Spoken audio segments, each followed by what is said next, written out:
estabelecida relativamente recentemente. E bom, então a pergunta principal, eu acho que a gente quer responder, né, todo mundo que está trabalhando com astrobiologia, é se existe vida fora da Terra. Só que quando você começa a fazer essa pergunta, você acaba, né, caindo em uma cadeia, né, de outras perguntas. Por exemplo, qual é a origem da vida na Terra, né? Antes da gente perguntar se existe vida fora da Terra, será que a gente não precisaria entender como que a vida surgiu aqui na Terra? E aí, se você vai tentar responder essa segunda pergunta, talvez você comece a se perguntar o que é vida, como que a gente define vida, como é que a gente diferencia um ser inanimado de um ser que tem vida, né? Então surgem várias perguntas e essa cadeia de perguntas, né? Ela acaba fazendo com que a astrobiologia seja uma ciência muito multidisciplinar e interdisciplinar. Então, os profissionais, assim, mais da minha área de física e astronomia, a gente acaba, quem trabalha com astrobiologia, né, se preocupando mais com a procura por sinais de vida fora da Terra, procura por planetas fora do sistema solar e estudo também dos planetas aqui do sistema solar, por exemplo. Os biólogos que estão envolvidos com a astrobiologia tentam responder algumas daquelas perguntas que eu coloquei lá no slide anterior, né? O que é vida, em que condições a vida pode surgir, se desenvolver. Eles analisam também formas de vida extremas, que resistem a condições extremas aqui na Terra. Profissionais de outras áreas, como geologia, meteorologia e química, por exemplo, eles também podem trabalhar com astrobiologia, por exemplo, na análise da composição de outros planetas, das atmosferas desses outros planetas, no estudo dos meteoritos que caem aqui na Terra.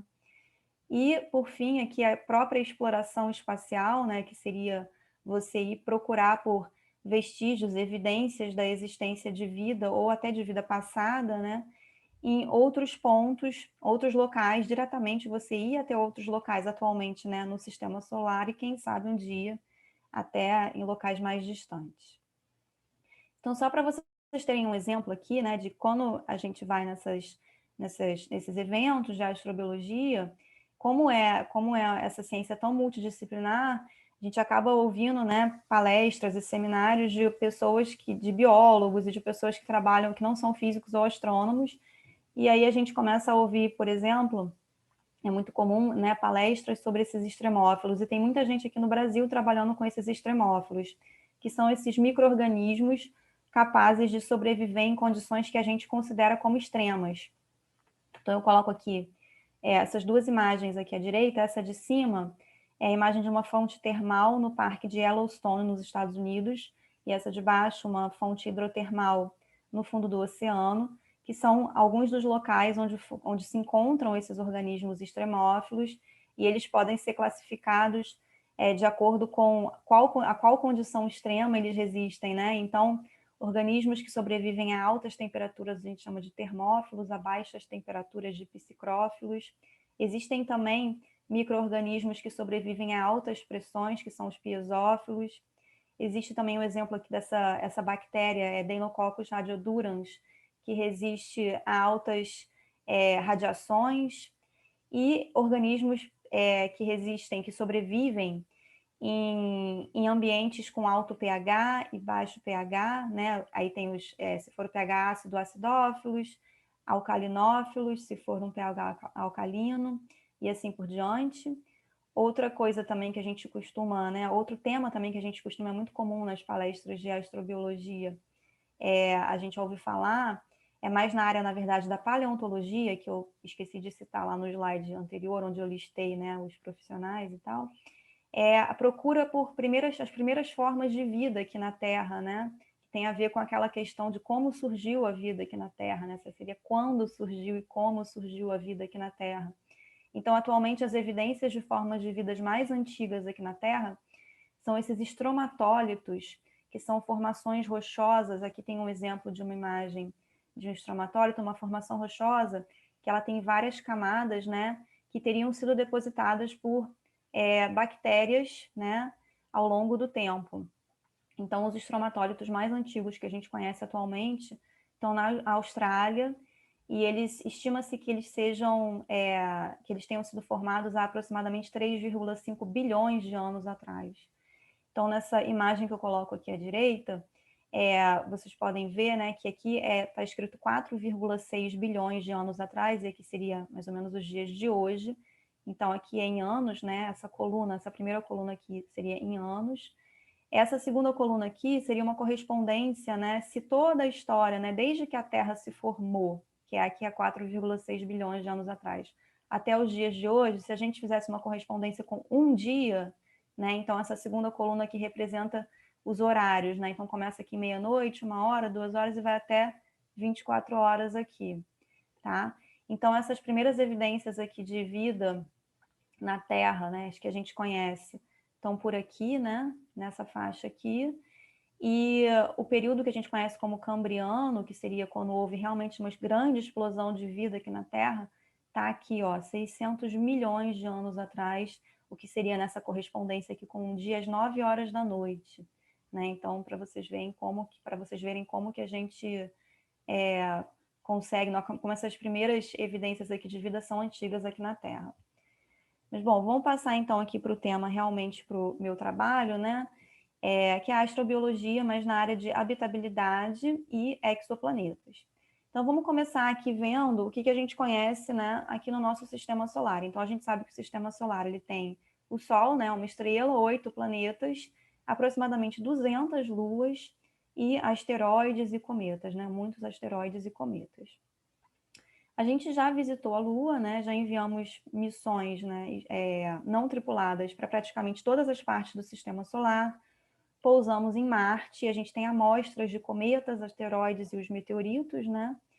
E dentre todas essas amostras e explorações que a gente já fez, a gente nunca encontrou vida fora da Terra. Só que a gente já detectou água, a gente já detectou a presença de água em alguns corpos do sistema solar. E por que eu estou falando isso, né? Por que eu estou falando sobre água? Porque a água, ela vai estar estritamente relacionada com esse conceito aí que eu vou falar agora de habitabilidade.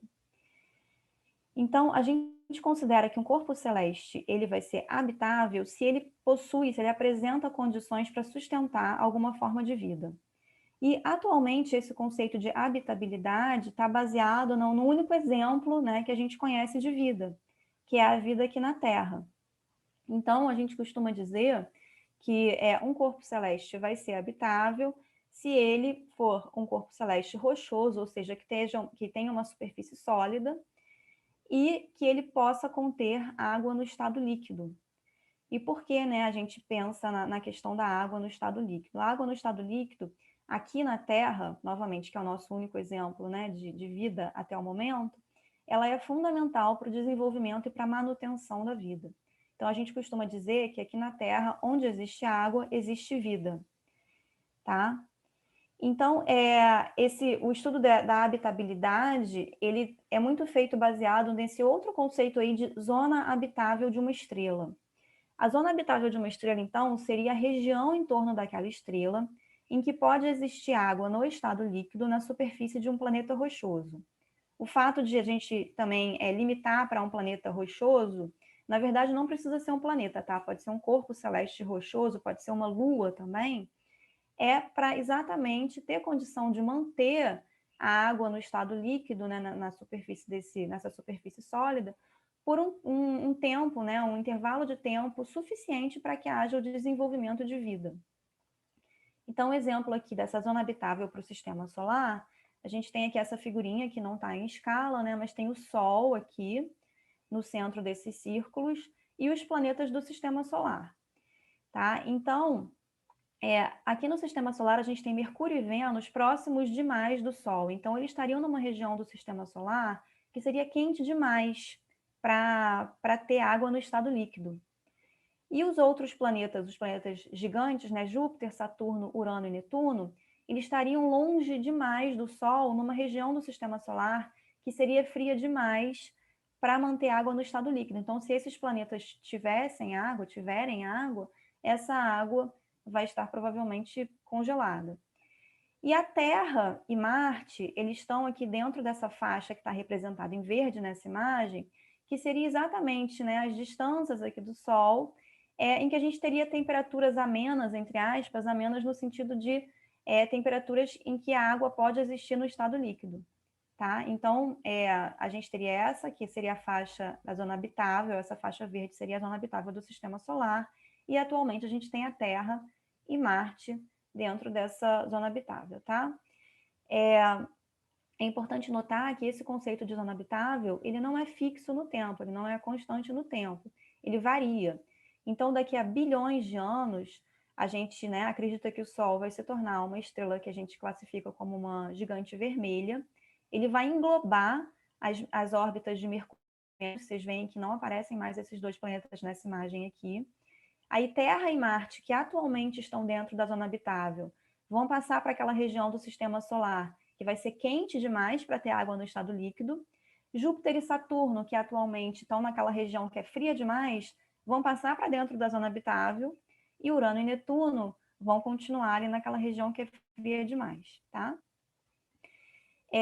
Agora é importante notar o seguinte, que atualmente aqui no Sistema Solar, os principais candidatos, né, os principais candidatos a terem vida, os corpos celestes mais interessantes de um ponto de vista astrobiológico, na verdade não são planetas, são essas luas, né? Então eu coloco aqui 3 exemplos de luas, Europa, que é uma lua de Júpiter, e Encélado e Titã, que são luas de Saturno. Acredita-se que Europa e Encélado possuam sob uma superfície, debaixo de uma superfície de gelo, oceanos de água líquida, e Saturno, acredita-se que pode existir, inclusive em Saturno, água líquida na sua superfície, porque Saturno possui uma atmosfera espessa. Tá? Saturno não, desculpa, Titã, que é uma lua de Saturno, tá? Então, esse slide aqui eu coloco para vocês, para a gente só ter essa ideia de que esse conceito de zona habitável, ele é muito útil quando a gente está falando de sistemas planetários que não são o sistema solar, ou seja, quando a gente está estudando planetas fora do sistema solar. Porque a gente tem atualmente pouca informação sobre esses planetas ainda, sobre as características desses planetas e do sistema planetário onde eles estão. No entanto, né, é claro que um planeta ser ou não habitável não depende só da distância que ele está até a sua estrela, né? Que é esse conceito da zona habitável. O planeta ele pode ter fontes de calor interno, ele pode ter uma atmosfera, né? E essa atmosfera pode ser responsável, por exemplo, através do efeito estufa, por aquecer esse planeta. Ele pode estar sofrendo forças de maré, que são forças gravitacionais que podem gerar calor também, e uma série de outras características que pode fazer com que planetas que estejam fora dessa definição de zona habitável sejam habitáveis, como, por exemplo, essas luas que eu acabei de falar para vocês, né? Não são planetas, mas são luas, mas elas são luas de Saturno e de Júpiter. Ou seja, elas são luas que estão naquela região do sistema solar que é fora da zona habitável, que eu disse para vocês que era fria demais. E, no entanto, atualmente elas são os candidatos mais interessantes que a gente tem aqui no sistema solar, né? Então, estar fora da zona habitável não necessariamente garante que o planeta vai ser inabitável. Estar dentro da zona habitável também não implica que ele vai ser habitável. Ser habitável, ser classificado como habitável, ou seja, ter água líquida numa superfície sólida, né? Também não implica que ele vai ter água. Ele pode ser habitável, mas por acaso ele não tem água, tá? E ter água também não implica que ele vai ter vida. Então, na verdade, esse conceito de zona habitável ele é muito útil para a gente estudar sistematicamente esses planetas que estão sendo descobertos fora do sistema solar, sobre os quais a gente ainda tem pouca informação, né? Mas, quando possível, como acontece aqui no sistema solar, a gente tem que ir individualmente analisar as características de cada corpo celeste, tá? Para estudar ele de um ponto de vista da habitabilidade dele. Bom, então vamos falar aqui rapidamente sobre como que a gente procura, né, esses planetas. Bom, então exoplanetas, a gente chama de exoplanetas os planetas fora do sistema solar. A primeira descoberta de um exoplaneta aconteceu na década de 90, em 1992, quando 2 planetas foram descobertos em torno de um pulsar. Um pulsar é uma estrela já num estágio avançado da evolução, tá? Não é uma estrela como um Sol. Então, só em 95 que foi descoberto o primeiro planeta, o primeiro exoplaneta, em torno de uma estrela do tipo solar. E essa descoberta rendeu o Prêmio Nobel de Física lá em 2019. Um outro marco importante na detecção de exoplanetas ocorreu em 2008 com o lançamento da missão espacial Kepler. Vou falar um pouquinho sobre ela, que mesmo nos dias de hoje ainda foi a missão, né, ainda é a missão espacial que mais detectou, que foi responsável pela detecção do maior número de exoplanetas que a gente conhece, confirmados atualmente. Em 2018, houve um outro marco importante, que foi o lançamento de outra missão espacial chamada TESS, e vamos ver agora, né, quais vão ser os próximos marcos no futuro. Talvez o lançamento de uma missão espacial que foi lançada no ano passado, a James Webb, também, daqui a alguns anos, tenha que entrar para essa lista aí dos principais marcos na detecção de exoplanetas. Bom, mas vamos falar então rapidamente aqui sobre essa missão espacial Kepler. Ela foi lançada em 2018 e ela esteve em funcionamento até 2008 e ficou em funcionamento até 2018. No meio do caminho aí houve alguns problemas técnicos nessa missão e ela até mudou de nome, ela virou missão K2, tá? Mas ela continuou, apesar de num ritmo menor, mas ela continuou detectando exoplanetas. Essas missões Kepler e K2 foram responsáveis pela detecção de quase 2.700 exoplanetas confirmados, tá? E aqui nessa imagem eu coloco aqui uma representação, né, uma ilustração artística da região que essa missão Kepler olhava do céu, aqui próximo a essa constelação Cygnus. Esse gráfico aqui, o objetivo dele é mostrar como que foi o impacto na detecção de exoplanetas dessa missão espacial Kepler. Então, aqui no eixo vertical, a gente tem o número de exoplanetas detectados. Eu sei que está bem pequenininho e bem clarinho, mas aqui é 500, 1.000 e 1.500. E aqui no eixo horizontal, a gente tem o ano, né? Então, aqui é 1992, quando ocorreu aquela primeira detecção de 2 exoplanetas em torno de um pulsar, que eu falei para vocês que era uma estrela em estágio avançado de evolução. Em 95, quando ocorreu a primeira detecção de exoplanetas em torno de uma estrela do tipo solar. E aqui, olha, é 2008, tá? Onde eu estou marcando aqui com o mouse. E a gente vê, né, que foi quando a missão Kepler foi lançada. E a gente vê que a partir do lançamento, né, às vezes leva alguns anos para ela começar a divulgar os seus principais dados, suas principais descobertas. Então, mas a gente vê que a partir do lançamento da missão Kepler, né, e aqui é 2018, o último ano aqui é 2018, a gente vê que ocorreu um pico, né, que é justamente devido à missão Kepler, no número de detecções de exoplanetas. Essas cores aqui que aparecem, elas representam um método de detecção que foi utilizado para descobrir cada um dos exoplanetas. Essa cor lilás aqui, que é a que aparece mais, né, é exatamente o método de detecção que a gente vai ver mais à frente, que a gente chama de trânsito primário, que é o método de detecção utilizado pela missão Kepler e que está sendo utilizado também pela missão TESS. E esse verdinho, que é o segundo método mais bem sucedido aí, né, segundo esse gráfico, ele é o método da velocidade radial, que a gente vai falar também um pouquinho sobre ele mais adiante. Bom, então em 2018 foi lançada essa missão TESS. Ambas missões, tanto a Kepler quanto a TESS, elas são missões da Agência Espacial Americana, tá? Que é a NASA. E aqui é só um slide de comparação entre essas duas missões. Então, se a gente imaginar que a Terra, né, nós estamos aqui no centro desse círculo azul, a missão Kepler, ela olha para uma partezinha do céu que eu mostrei para vocês, representada por aqueles quadradinhos, né? Que é relativamente pequena, mas ela olha para estrelas distantes, mais distantes. Enquanto que a missão TESS, ela olha para o céu todo, só que ela olha para estrelas mais próximas, tá? A missão Kepler, ela foi responsável, eu já mostrei isso para vocês também, pela detecção de aproximadamente 2.700 exoplanetas confirmados, e a missão TESS atualmente, ela já tem alguns exoplanetas confirmados também, mas ela tem da ordem de 5.000 candidatos, tá? A serem confirmados ainda. Bom, então atualmente a gente tem mais de 5.000 exoplanetas confirmados, tá? Mais de 2.700, da ordem de 2.700 devido à missão Kepler e outros confirmados também devido a outras missões e alguns também à missão TESS. Só para vocês terem uma ideia, né, desses exoplanetas, de como eles são, isso daqui é uma ilustração artística, tá? A gente não tem detalhamento das superfícies nem das atmosferas dos exoplanetas assim. Isso aqui é tudo uma ilustração artística, mas dá para ver aqui a comparação dos tamanhos desses exoplanetas. Então, o maior exoplaneta até o momento detectado, ele tem 6 vezes o tamanho de Júpiter, que é o maior planeta aqui do Sistema Solar. E o menor exoplaneta até o momento detectado, ele tem 0,01%, né, do raio da Terra. O exoplaneta mais próximo foi detectado em torno da estrela que a gente tem mais próxima do Sistema Solar, que é a Próxima Centauri.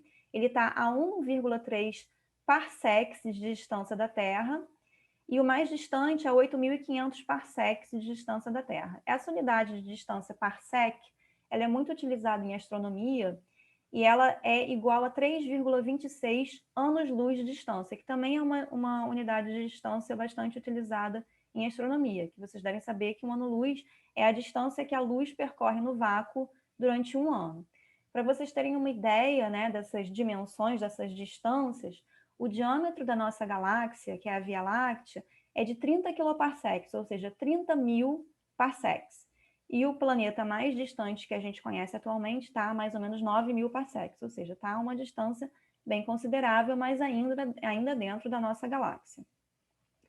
Em termos de habitabilidade, né, que é esse conceito que a gente falou há pouco tempo, tem esse gráfico aqui que eu coloquei, tá? Ele representa, ele tem bastante informação aqui dentro dele. Ele tem, esses círculos são os planetas atualmente confirmados, né? E o tamanho do círculo, ele está relacionado com o tamanho mesmo do planeta, tá?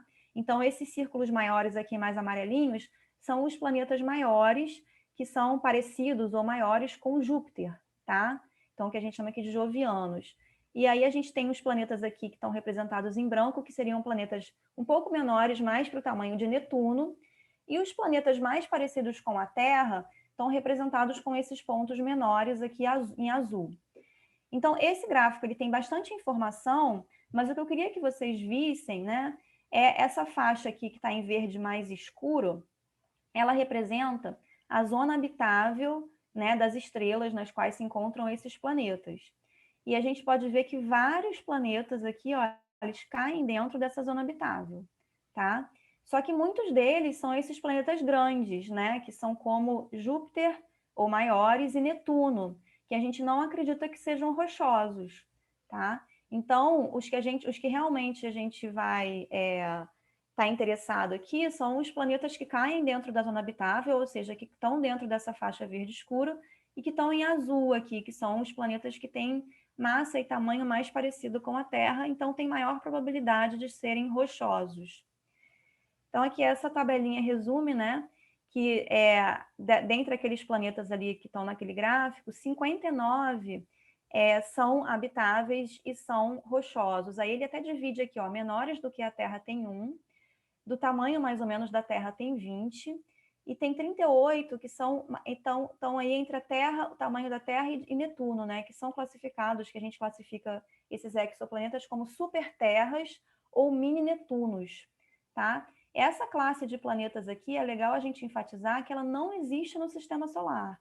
No Sistema Solar a gente não tem planetas que são considerados superterras ou mini-Netunos. A gente tem os rochosos, né? E aí o maior deles é a Terra, né, com a massa da Terra, e depois a gente tem Netuno, a gente tem um intervalo aí entre massas da Terra, massas e tamanhos da Terra e de Netuno, em que no Sistema Solar a gente não tem planetas. E essa classe de planetas só foi descoberta quando a gente começou a detectar os exoplanetas, né, os planetas fora do Sistema Solar.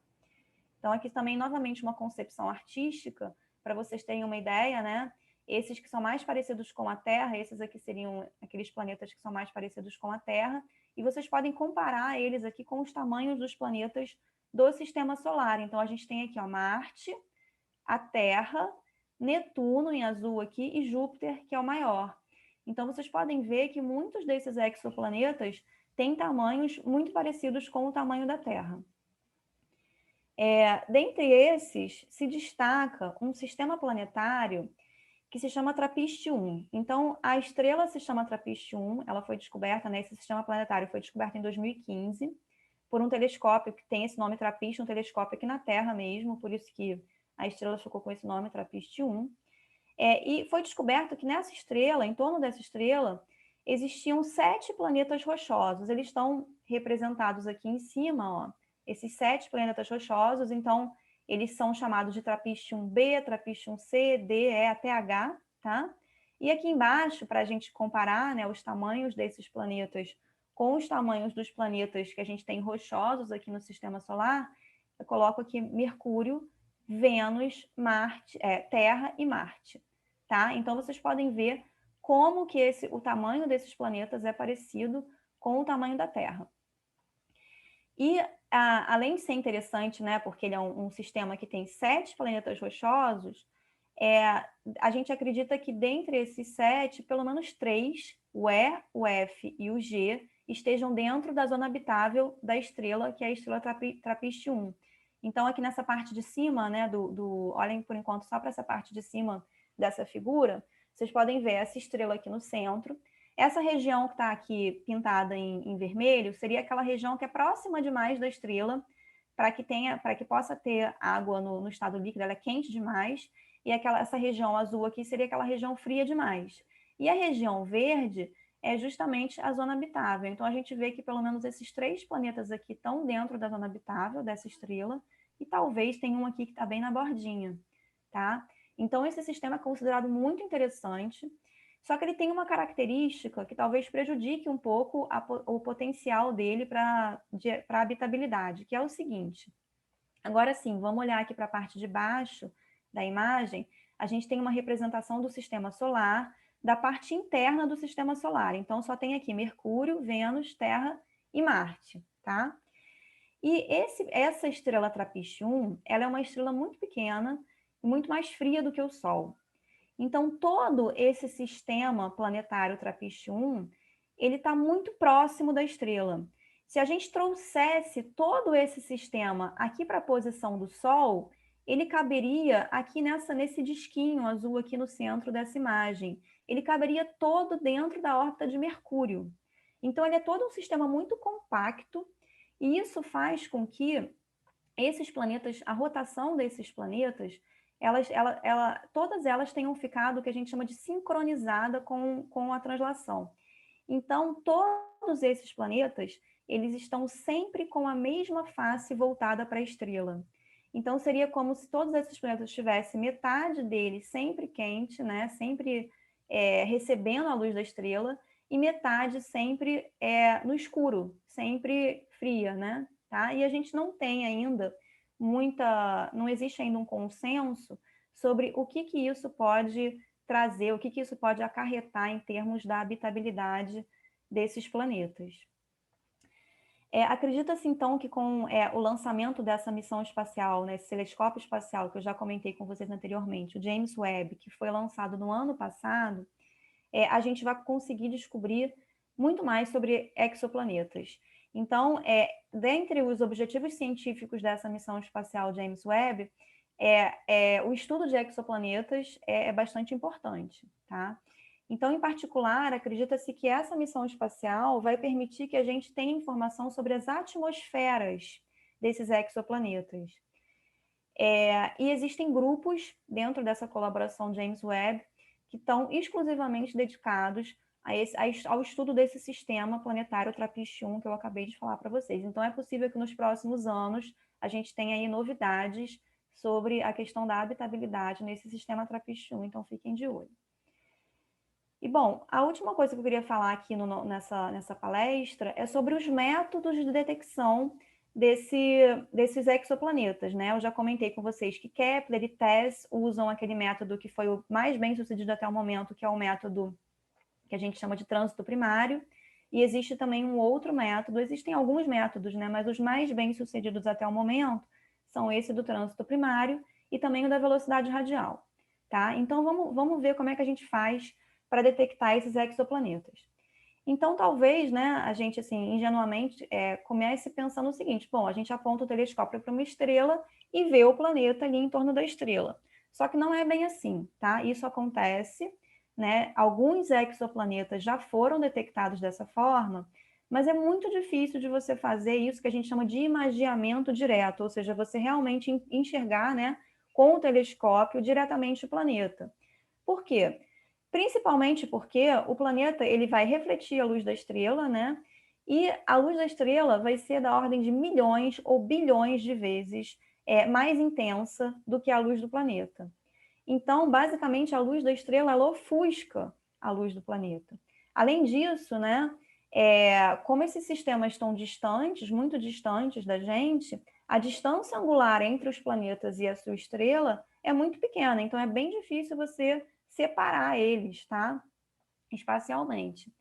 Mas é possível, né? Então aqui, olha, a gente tem um exemplo aqui desde 2014 até 2018 da imagem de um planeta. Então o planeta, o exoplaneta, né? Ele está aqui representado por esse pontinho luminoso, tá? E o que está aqui no centro da imagem, esse círculo preto, na verdade é a estrela. Então aqui foi usado um artifício para bloquear a luz da estrela de forma que fosse possível enxergar a órbita desse exoplaneta.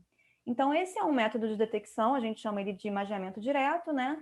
Mas ele já foi responsável pela detecção da ordem de 100 a 200 exoplanetas, tá? Mas ele é bem difícil de ser feito, né? Na verdade, o método que a gente mais usa para detectar exoplanetas, o método que foi mais bem sucedido até o momento, é o que a gente chama do método do trânsito, ou trânsito primário, tá? Que é você, aqui um trânsito, né, é quando um planeta passa na frente da estrela. Então aqui a gente tem um exemplo no sistema de um trânsito no sistema solar, quando em 2012 Vênus passou na frente do Sol, tá? Então aqui é uma montagem, né? A gente pode ver a posição de Vênus aqui em alguns instantes de tempo passando na frente do Sol. Então vocês notem que quando o planeta passa na frente da estrela, o disco dele, né, bloqueia um pouquinho ali da luz da estrela, tá? Quando a gente está falando de exoplanetas, a gente não consegue ver, como a gente viu aqui esse trânsito de Vênus, a gente não consegue ver o planeta passando na frente da estrela, porque o sistema está todo muito distante. Mas o que a gente consegue detectar é essa diminuição no brilho da estrela enquanto o planeta está passando na frente dela. Então, aqui essa imagenzinha representa isso, tá? Então, olha, essa curva que está aqui embaixo, esse gráfico que está aqui embaixo, ele é o que a gente chama de uma curva de luz, que é um gráfico que dá para a gente o brilho, né, de uma estrela, nesse caso aqui é o brilho, tá, no eixo vertical, como função do tempo. Então, se a estrela é uma estrela que não é variável, esse gráfico ele vai ter, essa curva de luz, ela vai ser representada por uma reta horizontal, que é um brilho constante com o tempo. No entanto, quando um planeta passa na frente da estrela, a gente vê essa diminuição, essa queda temporária no brilho da estrela, tá? Que seria justamente, né, devido ao fato de que o disco do planeta bloqueia um pouquinho da luz da estrela quando o planeta passa na frente dela. Aqui seria um exemplo real de uma dessas curvas de luz. Aqui está escrito fluxo, né? Mas a gente pode pensar no brilho da estrela e aqui como função do tempo. Então, vocês vejam aqui o brilho da estrela, né? Mais ou menos constante, ó, seria essa reta aqui. E ele sofre uma queda aqui quando passa um planeta na frente dele, na frente da estrela. Para vocês terem uma ideia, se a gente tivesse um exoastrônomo, né, um astrônomo extraterrestre fora do sistema solar, tentando detectar planetas no sistema solar, tentando detectar a existência de planetas no sistema solar, usando esse método de trânsito, ele veria que Júpiter, que é o maior planeta do nosso sistema, ou seja, aquele que pode bloquear mais luz do Sol, ele bloqueia só 1% da luz do Sol quando ele passa na frente do Sol. E a Terra bloqueia 0,01%. Então, imaginem, né, a dificuldade de utilizar esse método de trânsito. Esse método de trânsito, quando você detecta um planeta através desse método, você consegue medir o raio desse planeta e você acaba tendo o que a gente chama de um viés observacional. Esse método acaba fazendo com que a gente detecte mais planetas que são grandes, porque são aqueles que bloqueiam mais luz da estrela, e também que sejam próximos à estrela. Porque aí, quando o planeta é mais próximo da estrela, o período de translação dele é maior, é menor, na verdade, ele orbita mais rapidamente a estrela, e aí a gente tem mais chance de, por acaso, estar observando aquela estrela quando ocorrer um trânsito. E aí, então, esse método de trânsito, ele tem um certo que a gente chama, né, de viés observacional, ele tem uma maior probabilidade de fazer com que a gente detecte planetas que a gente chama de Júpiteres quentes, ou seja, planetas que são bem grandes, como Júpiter, e estejam bem próximos da sua estrela, ou seja, por isso que é quente, tá? Eles estão numa região quente ali do sistema planetário. O segundo método que foi mais bem sucedido na detecção de exoplanetas até o momento é esse método da velocidade radial.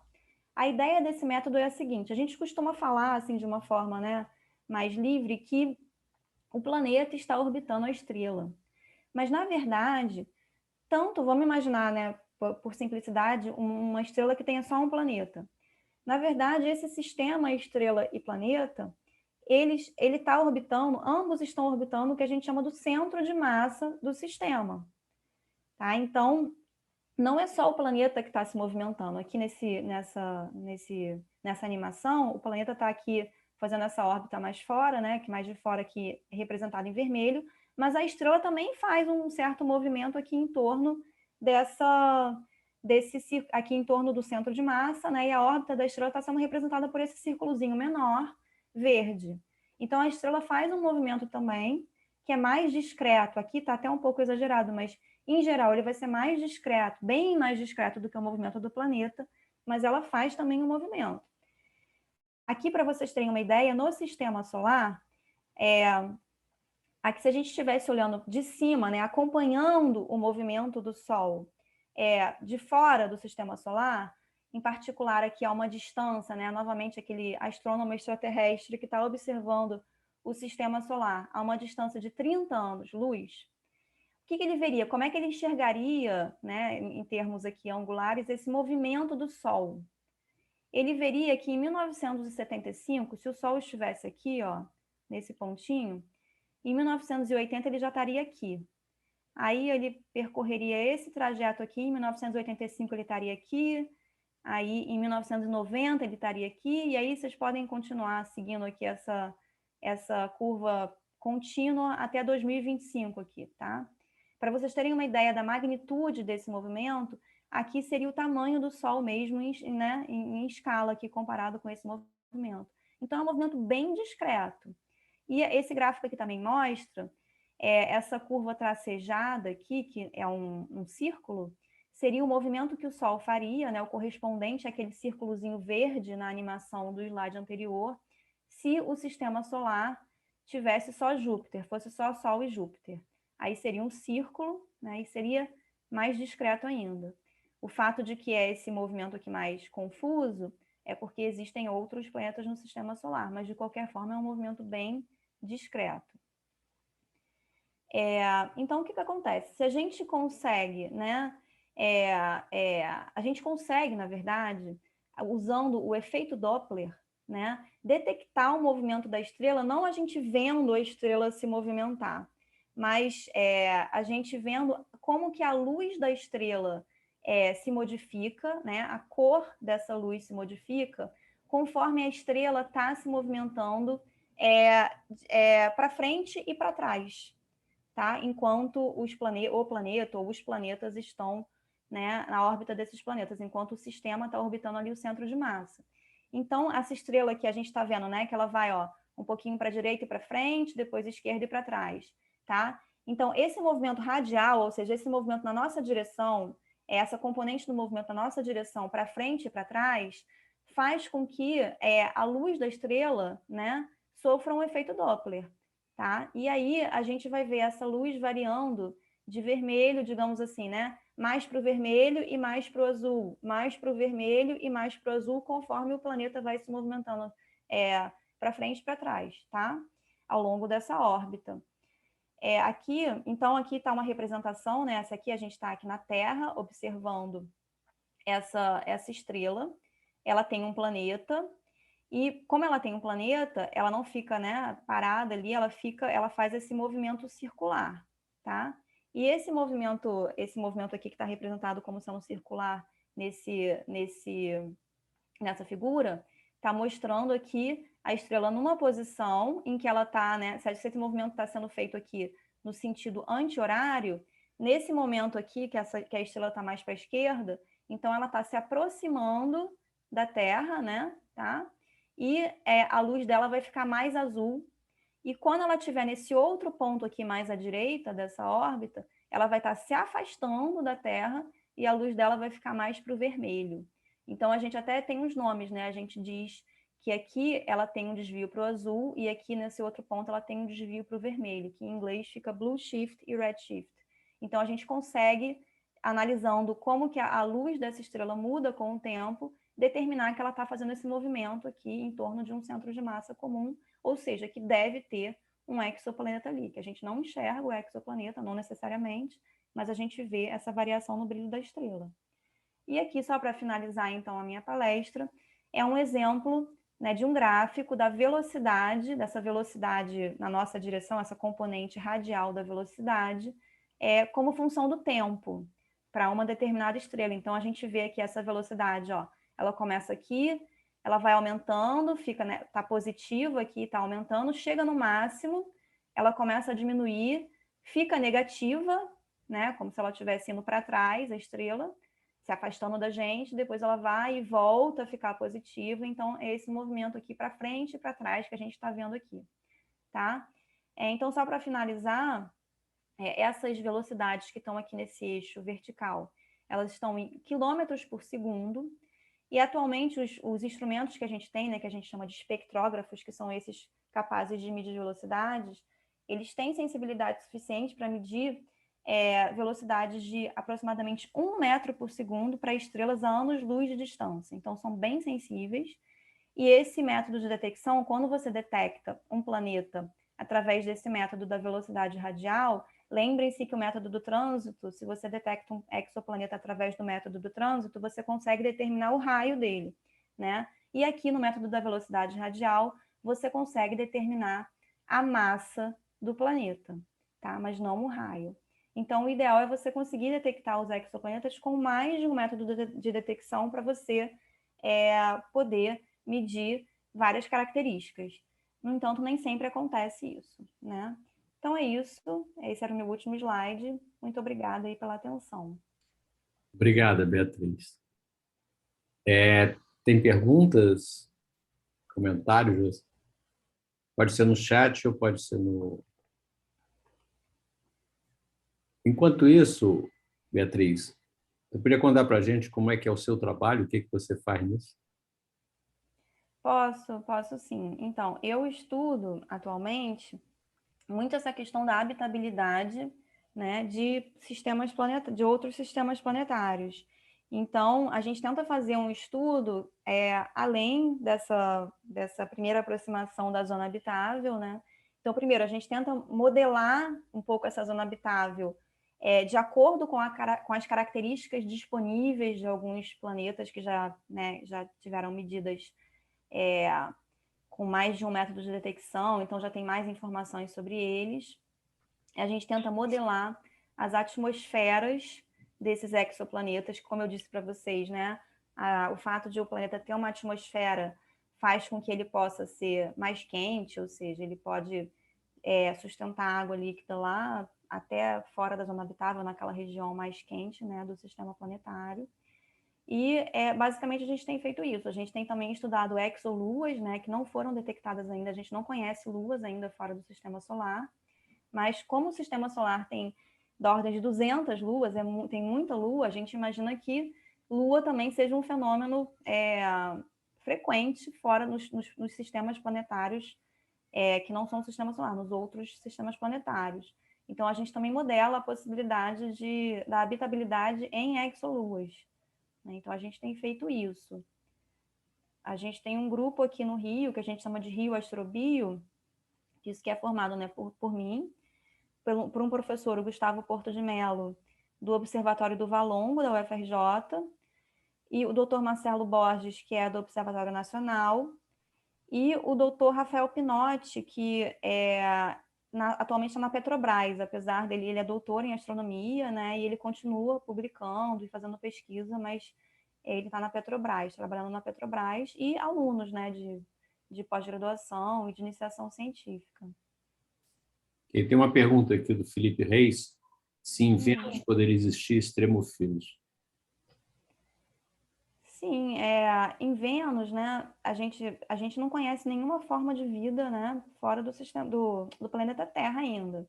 Não sei se vocês ouviram falar, agora eu não lembro, acho que há uns 2 anos atrás, acho que foi em 2020, né, que houve a possibilidade de que a detecção de uma certa molécula na atmosfera de Vênus pudesse indicar que existia algum tipo de micro-organismo ali, né?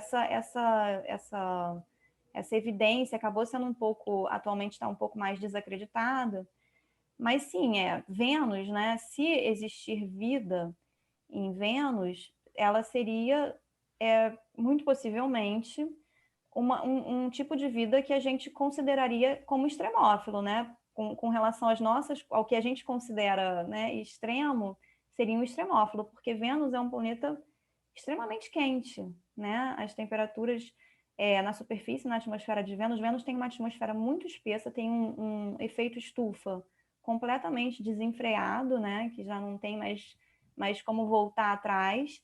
Então, Vênus é extremamente quente. Então, pelo menos, essa forma de vida, se existir, né, em Vênus, vai ter que ser um termófilo, né? Que é o que a gente consideraria como um termófilo para os nossos padrões. Ok, mais perguntas? Pode abrir o microfone também para perguntar. Enquanto isso, eu tenho uma curiosidade. Como é que você distingue planetas de luas? Em termos De de detecção. detecção, pois então, isso é uma pergunta complicada, tá? Porque a gente, né, como é que a gente sabe que no sistema solar é a órbita, né, do objeto que determina se ele é um planeta ou uma lua, né? E a gente não tem essa informação, a maior parte das vezes, a gente não tem nem informação sobre a órbita, né? A gente não tem uma imagem direta da órbita do planeta, né? E da Lua, então, seria muito difícil a gente entender que ela está orbitando alguma outra coisa, a gente não tem essa definição, né, para essa resolução para ver. Mas os métodos de detecção que a gente espera que indiquem exoluas no momento, eles são métodos que eu não falei aqui porque eles são um pouquinho mais complicados, mas são métodos que a gente basicamente a perturbação nesses métodos que eu falei aí. Então, por exemplo, existem uns métodos que a gente chama de TTV e TDV, que se baseiam em você observar um determinado exoplaneta que você já observou pelo método do trânsito, você fica acompanhando ele por um tempo, de forma a você observar vários trânsitos, tá? E você compara esses vários trânsitos, tanto em termos de periodicidade com a qual eles acontecem, quanto em termos da duração desses trânsitos. Se você vir que esses trânsitos, a periodicidade ou a duração deles varia, isso poderia indicar que existe algum outro objeto ali no sistema que está perturbando o trânsito daquele planeta, tá? E aí esse objeto, ele poderia ser uma exolua, mas ele poderia também ser um outro planeta. A gente consegue estimar a massa desse outro objeto, tá? Que está perturbando. Então, aí, talvez, dependendo da massa, a gente tenha uma maior probabilidade de que aquele objeto é uma exolua, se ele tiver uma massa menor, né? Assim, mas é difícil ainda, é uma coisa ainda meio degenerada, você ter certeza de que há uma lua e não é um outro planeta pequeno, né? Digamos assim. Ainda é bem difícil essa questão das exoluas. Imagino, tão longe, né? Tem perguntas mais? Se ninguém se manifesta, eu vou... Professor, eu tenho. Pode Mas falar. são duas perguntas bem Fala seu nome simples primeiro, assim. por favor. É o Carlos Alberto. Aqui. Carlos Alberto. Isso. São perguntas simples assim, mas bem básicas, né? Mas tudo bem. Assim, em estrelas do tipo do nosso Sol mesmo, né? As características do nosso Sol. Se já foram detectados exoplanetas, né? E uma outra questão que me chamou bastante atenção foram esses exoplanetas maiores que Júpiter, né? O que indica que ele é um exoplaneta e não uma estrela? Tá. E- Então, Deixa aqui. terminou? Posso responder? Deixa eu só voltar aqui, porque tem um slide aqui que vai responder a sua primeira pergunta, que eu acabei passando rápido por ele, porque ele é um gráfico bem cheio de informação. Esse daqui, ó. A sua primeira pergunta foi se existem planetas, né, exoplanetas em torno de outras estrelas do tipo parecidas com a do Sol, né? Então, lá em 95, foi detectado o primeiro exoplaneta, né? Em torno de uma estrela chamada 51 Pégase, em torno de uma estrela que é uma estrela parecida com o Sol. E aqui nesse gráfico, olha, eu falei para vocês só olharem essa faixa, né, e ver que tem vários planetas aqui dentro dessa faixa verde. No entanto, esse eixo vertical aqui, ele indica o tipo da estrela. Ele está na temperatura da estrela, mas a temperatura da estrela ela tem uma relação com o tipo da estrela. Então, o Sol está por aqui, ó, 5.800 mais ou menos Kelvin. Por isso que se vocês virem aqui, ó, aqui tem Vênus, eles colocaram, né, para a gente comparar, ó, Vênus, Terra e Marte. Estão sobre essa linha aqui. Então, estrelas parecidas com o Sol estão por aqui, ó.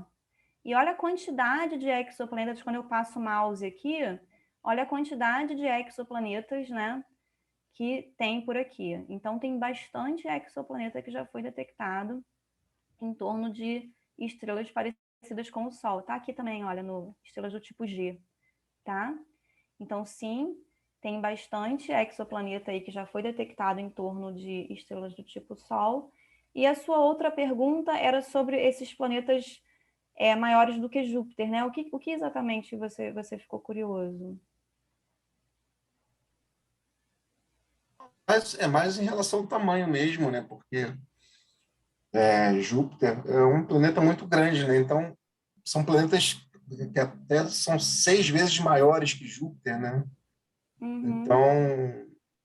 me causou certa curiosidade, né? Em saber se realmente seriam planetas ou, não sei, Ah, sim, lembrei. Ou estrelas. se poderiam ser outras estrelas, né? Sim, sim. Tá. Não, não, tá, entendi. A gente consegue, né? Existem sistemas de estrelas múltiplos, né? Na verdade, muitas estrelas estão em sistemas múltiplos, ou em sistemas que a gente chama de binários, quando você tem duas estrelas orbitando um centro de massa comum, ou mais de duas estrelas mesmo. Inclusive tem detecção de exoplanetas em sistemas múltiplos. No entanto, aqui nesse caso, nesses casos desses planetas mais do tipo Júpiter, só que maiores, né? A gente consegue sim determinar, pode existir uma certa ambiguidade em alguns casos, mas em geral a gente consegue sim saber que eles são planetas e não estrelas, tá?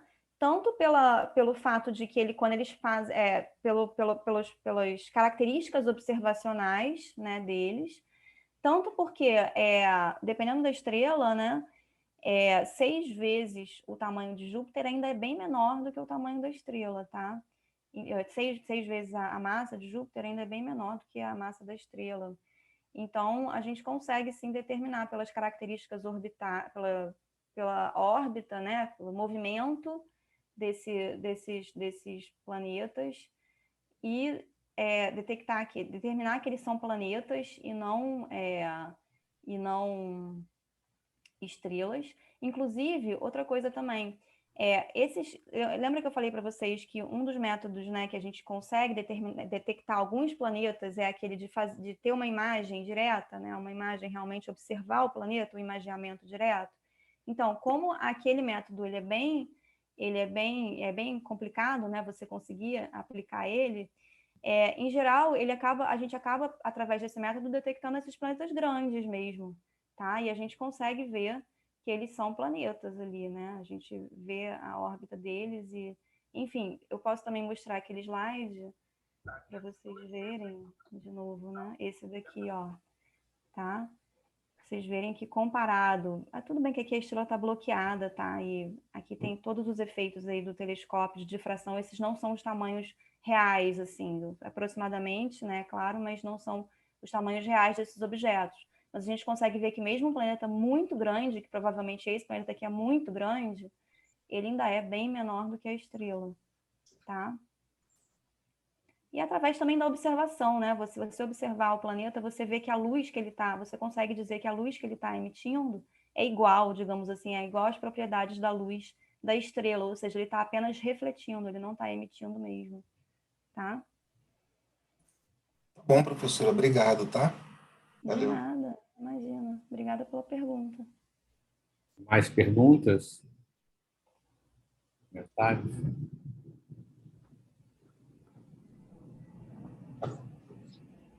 Depois que o avião passou. Então, Beatriz, obrigado, tá? Acho que foi ótimo, acho muito sutil. Eu perdi a gravação do iniciozinho, mas você repetiu, então ficou bom. Vai dar para botar o iniciozinho e completar. Depois eu vou botar o Tá bom. vídeo. Obrigado, tá, Beatriz? Obrigada a vocês, pessoal.